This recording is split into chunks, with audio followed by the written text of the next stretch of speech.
Welcome back to CBS Sports HQ, where our college football pregame coverage continues, presented by FanDuel, America's #1 sportsbook. Make every moment more. Thanks so much for spending your game day morning with us. I'm Jordan Giorgio alongside Damian Harris, Danny Cannell, and James White with you, entering hour 3 of our pregame coverage. We're excited to welcome another member of our crew live to the program. It's Josh Pate. He is live for us out in College Station. On the side of the road. On the side of the road. It's a little dangerous, making me a little nervous, so we'll try and get through this. Josh, it is great to see you. I'm excited to talk about the game that you are at today, a big rivalry game between Texas and Texas A&M, but I do want to start with what your thoughts were about how last night's game in Athens between Georgia Tech and Georgia was decided.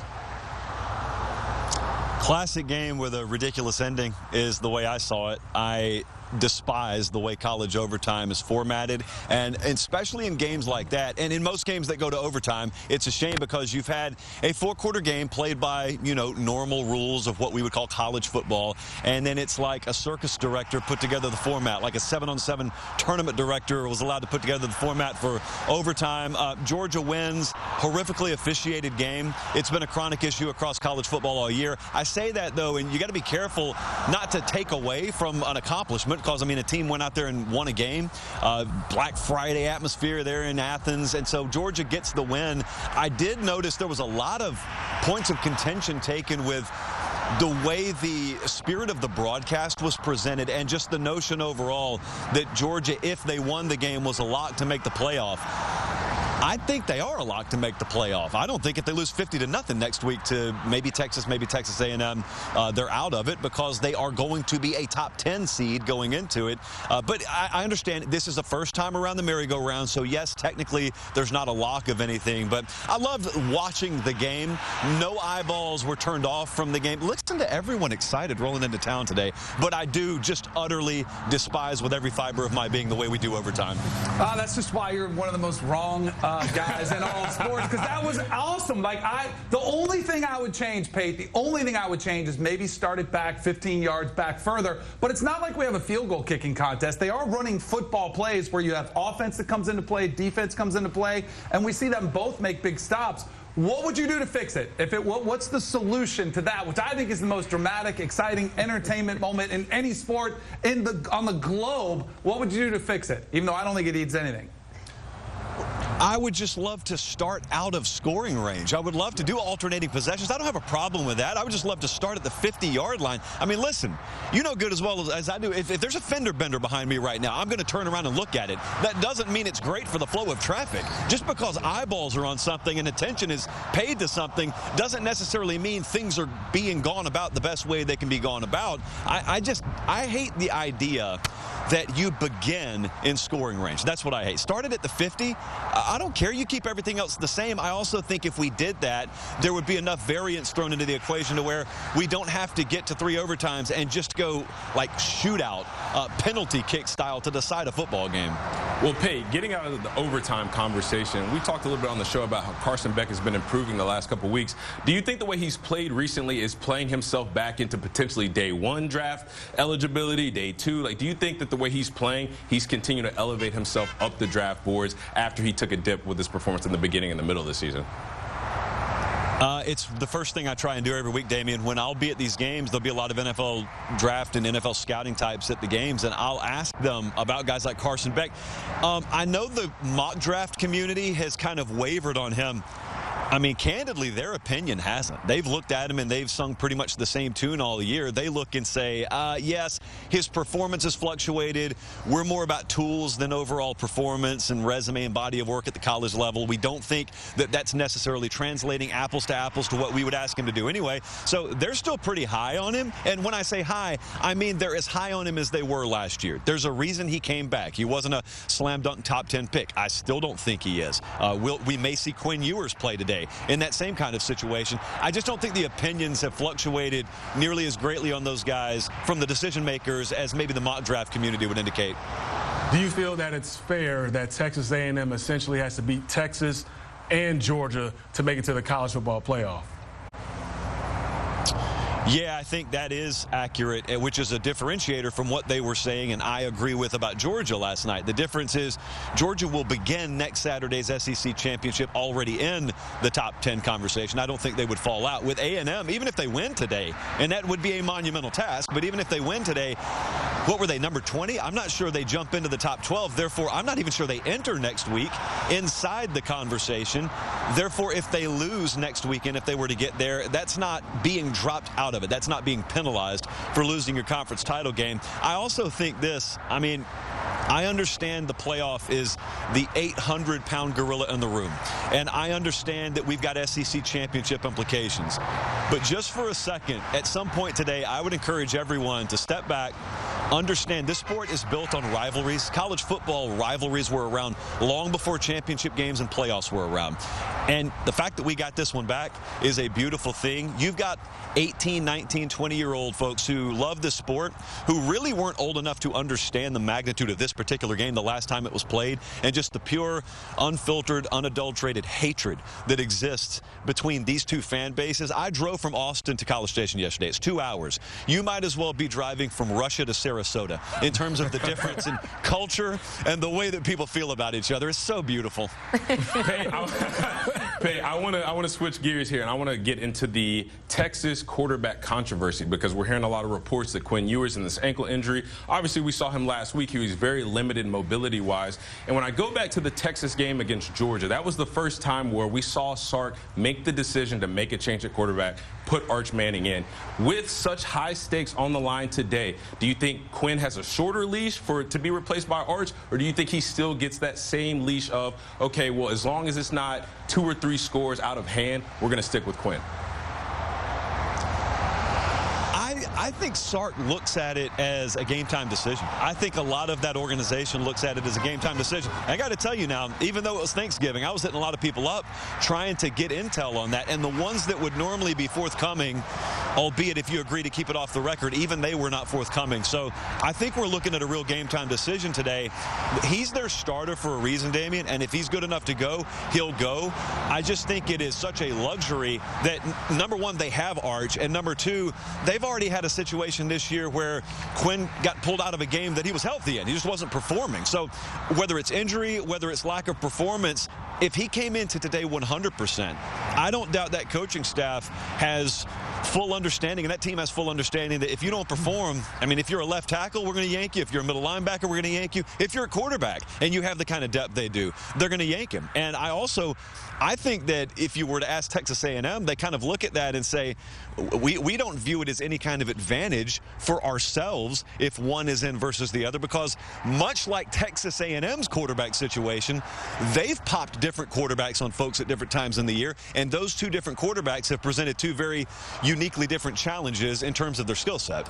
Pate, we asked you earlier about A&M. If they lose, they're probably done. Mackenzie and I were arguing earlier because she said if Texas lost, there's no way the committee would drop them from 3 all the way out. And I just said, hold on a second. We don't know because we really haven't seen this. And then I was challenging on Texas's resume. What do you think happens if Texas loses? I don't think they fall out. Last week I would have answered different. It's the same thing with Indiana. Last week I would have answered you different. But if we're judging resume, that's one thing. You're right. Texas, there would not be a lot of meat on the resume bone there for them. But then I have to judge it not in a vacuum, but in the rest of the pool. And I look in the rest of the pool, and are there 12, 13, 14 more qualified resumes? There probably won't be. And the one place you and I will agree on is that Longhorn logo matters a whole heck of a lot here. And so it is not blind resume. It's one eye peeking open at a blind resume, and they see, oh, this is Texas's resume. We're going to boost them. That absolutely will happen. And so with those two factors in place, I think she may be right on that. But here's the difference, Daniel.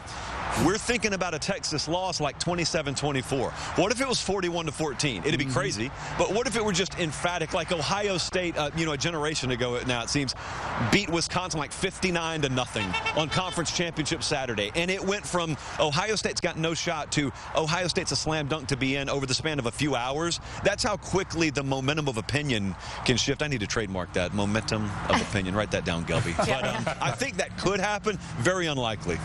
All right. sticking with the college football playoff talk here, we got to get to one game in particular where we were talking earlier. It seems like the stakes really couldn't be higher in Death Valley. Clemson hosting South Carolina. Are you confident, Josh, that the winner of this game is in the college football playoff?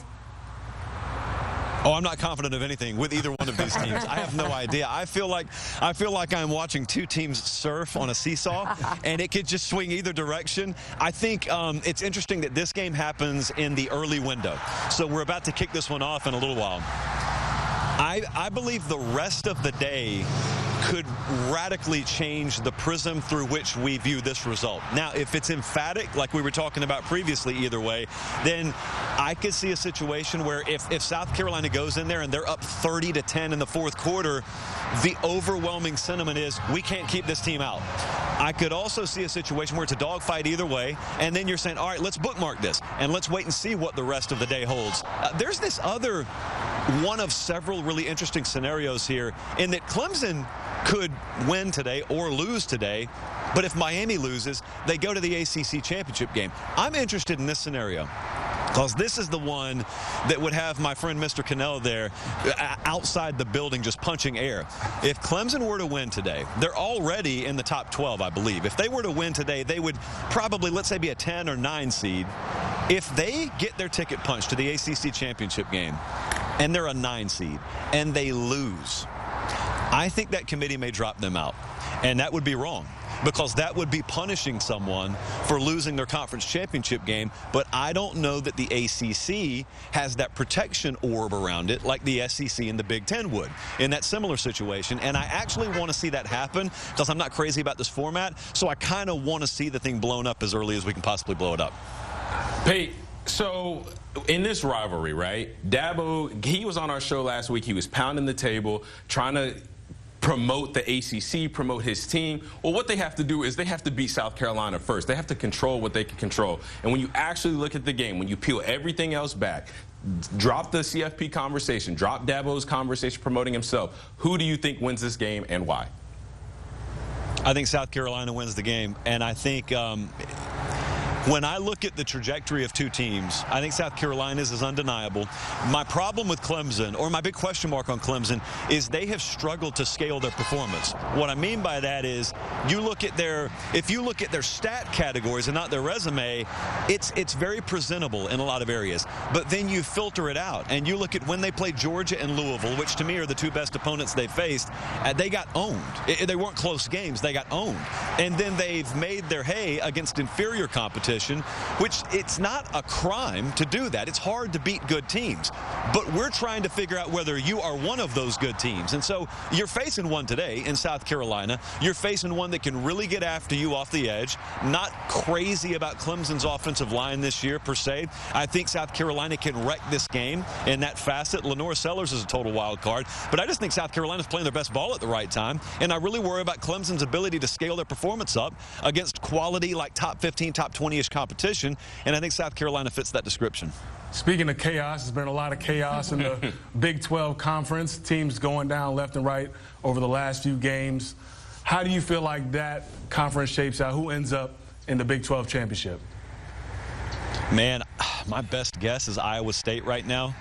I have no idea. What did we have? 31 different scenarios coming into today. Just God bless divisionless football.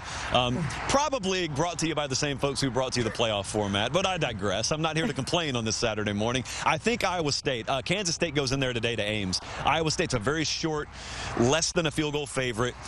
I think Kansas State's a much different team on the road and have been for a few years than they are at home. Iowa State went out there in the snow and got this one in Manhattan last year. I think they'll get it this year, and that will punch their ticket there. If they can get to Dallas, nice indoor climate-controlled environment, I think they've got the best skill set out of any of the remaining teams. I trust them at quarterback more so maybe than Colorado out of any of the remaining teams. So very, very slightly, and I want you to write this in light pencil, James. I want you to give me Iowa State and burn this footage if things go awry today. All right, will do. Hey, oh my goodness. Last one for you, Pate. We know you've been able to be at a ton of rivalry games. Can you give us your 5 best rivalry trophies? Can you rank them for us? The trophies, I love Floyd of Rosedale most of all. So that's the one that Iowa and Minnesota play for. Paul Bunyan's axe is wonderful. That boot, I don't know its name. The old brass spittoon, I like that one. All the Big Ten games have trophies, and some people hate on them. I actually think it's a brilliant idea. All those trophies have been around since 1732. Like Meemaw taught me about all these trophies. That's how long they've been around. Those are my top 4. What's a 5th one? Canal, did y'all play for anything? Is there a trophy? No, that's what we were saying. None of us really knew like what the trophy was or what the name was. We just played in the game. I was going to ask Pate, do you know what the Iron Bowl trophy is? Because somehow I don't know. It's like, what is it, the something sportsmanship award they handed out at a basketball game 3 months later? Most of y'all are not a very Pate, thanks so much for joining us each and every Saturday morning. We appreciate it. Have fun. It's a big one out in College Station. You can hear more from Josh every Tuesday, Thursday, and Sunday night at 8 p.m. Eastern. You can watch Josh Pate's college football show on YouTube. He has everything you need to know to be a part of the greatest game.